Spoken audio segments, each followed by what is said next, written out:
丹尼斯风台造成台南受灾严重，为协助民众尽早恢复正常生活，黄伟提要求市府团队秉持着重塑重建原则，加紧审查流程，将补助金尽数送到灾民的手中，并针对受灾民众提出6大补助甲委助标准。关于重灾救助的部分是10万，那关于房屋不堪居住然后得到的这个申请的认证确定了以后呢，每一口就是家中的每一个人是2万，那最高可以补助到一户是5口然后呢，关于淹水的救助一户呢是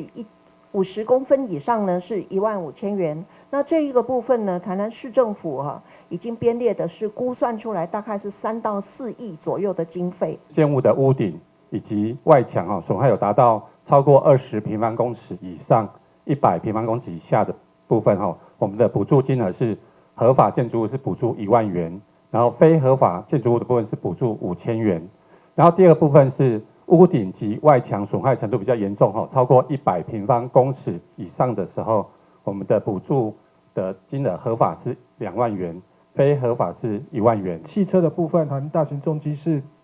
上限是1万元那就是以修缮的这个金额，如果超过就是1万元那如果不超过就是以修缮的金额。那机车含微型电动2轮车是上限是2000元。那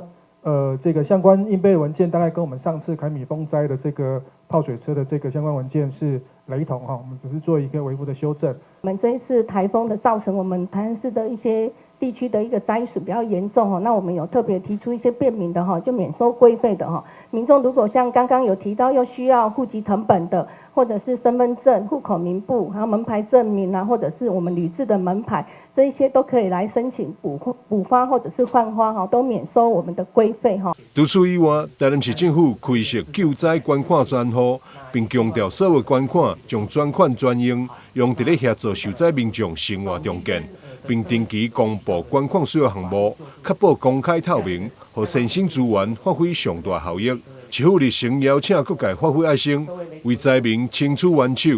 为了这一次的一个灾害的部分呢，我们有设立了我们的一个灾害的一个捐款专户的部分。我们希望呢，电视机前的观众朋友，我们的国民